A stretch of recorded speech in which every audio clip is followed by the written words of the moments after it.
yang dimuliakan oleh Allah Subhanahu wa taala.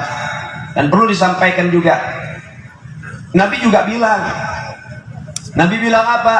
Man mata ala hubbi al Muhammad mata syahidan. Siapa orang yang mati membawa cinta, berjuang mempertahankan cintanya kepada keluarga baginda Nabi Muhammad, dipastikan mati dalam keadaan syahid. Ada namanya Ibn Muljam.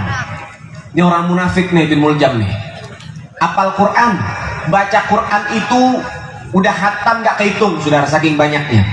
Apal Quran dia baca Qurannya udah gak kehitung, tapi mati dalam keadaan murtad, dalam keadaan dibenci oleh Allah Ta'ala, dalam keadaan dimurkai oleh Allah Ta'ala.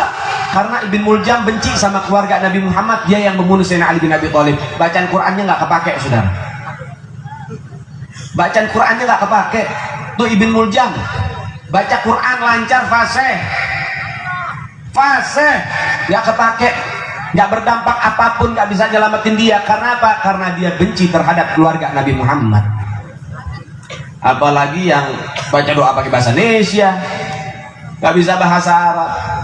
Jangan mentang-mentang, oh masukin umat Islam 150 orang katanya, kemudian oh ini orang bangun masjid, gak kepake kalau benci sama keluarga Nabi Muhammad. Tapi saya cinta sama keluarga Nabi yang lain, walaupun saya benci kepada Habib Rizik, itu jadi masalah. Nabi suruh kita mencintai Ahlul Bait siapapun, semasi mereka keturunan baginda Nabi Muhammad. Satu saja yang dibenci, sama saja dia membenci seluruh para habaib, saudara. Nah itu yang harus dipahami baik-baik. Ibn Muljam mati dalam keadaan kafir karena benci keluarga Nabi Muhammad.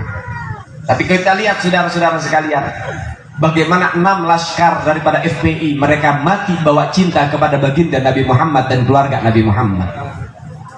6 pemuda hebat, 6 pemuda pilihan, 6 pemuda istimewa yang mereka tukar nyawanya untuk semata-mata menyelamatkan dzurriyyat baginda Nabi Muhammad. Sehingga Allah menyatakan apa?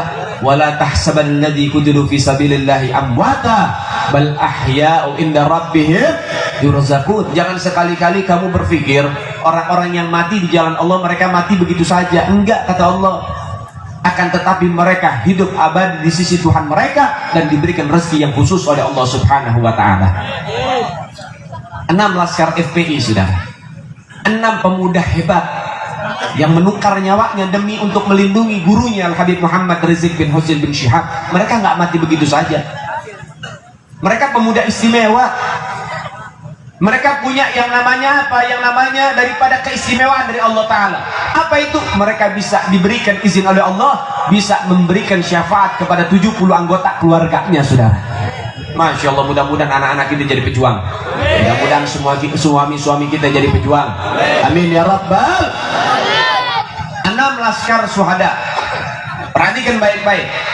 Saya mendapatkan daripada cerita ini dari menantu Habib Rizik, Al Habib Muhammad bin Husain Al-Attas, yang mana menantu Habib Rizik ini, Habib Muhammad, mendapatkan cerita dari orang-orang yang bermimpi, yang terkait, bukan kata orang, tapi langsung dari orang-orang yang terkait, saudara.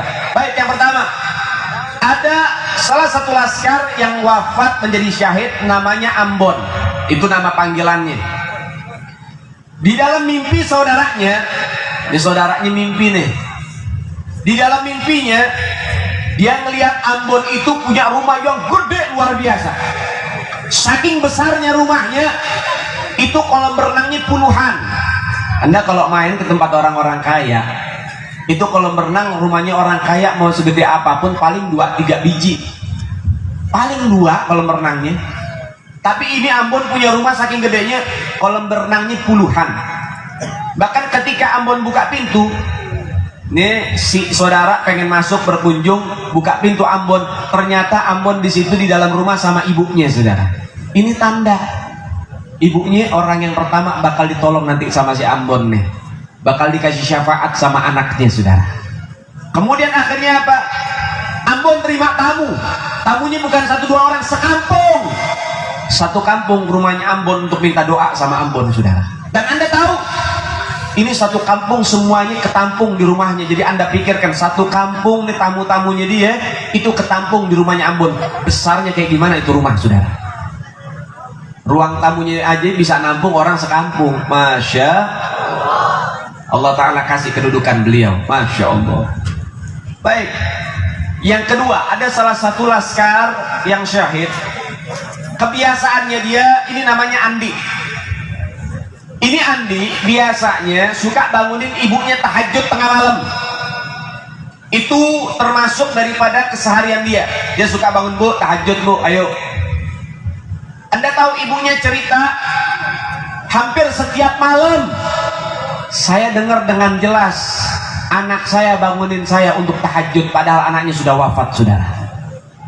Anaknya udah wafat, tapi anaknya masih bangunin ibunya. Masya Allah. Baik, yang berikutnya. Yang berikutnya ini waktu malam kejadian, 6 laskar ini pamitan sama orang tuanya dan minta doa. Kemudian orang tuanya bilang mau doa apa? Apa kata orang tuanya? Orang tuanya bilang, daripada anaknya bilang mau doa apa nak? Apa kata si anak?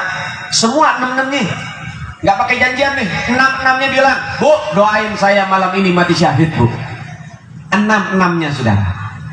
Kemudian ada salah satu lagi, namanya Lutfi Hakim. Kemarin ada haul akbar, haul serentak 6 syuhada se-Indonesia atas instruksi imam besar kita. Nah, Lutfi Hakim ini dibikinin haulnya juga, semua pada dibikinin haul. Dan waktu Lutfi Hakim ini dibikinin haul di kampungnya, masjid membludak, keluarga semua ikut. Anda tahu adiknya Lutfi Hakim ini ketika mahalul qiyam, sang adik melihat dengan mata kepalanya dalam keadaan terjaga dan sadar, ternyata di depannya ada kakaknya sang syahid yang bernama Lutfi Hakim, saudara, hadir dalam maulid Nabi Muhammad. Kemudian kakaknya nengok ke belakang dan memberikan senyuman kepada adiknya. Masya Allah. Begitu Allah muliakan para 6 syuhada ini, saudara. Kemudian 6 syuhada ini belum ada yang kawin, belum ada yang nikah. Dan ada salah satu orang mimpi setiap malam berturut-turut selama 6 hari. Yang dimimpikan, saudara, setiap mimpinya si syuhada ini melaksanakan pernikahan yang super mewah.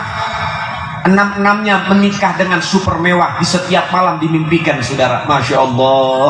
Allah Ta'ala kasih yang namanya kedudukan luar biasa. Kemudian saya dapetin cerita juga, 6 syuhada ini 5 dimakamkan di MS, di pesantren Habib Rizik.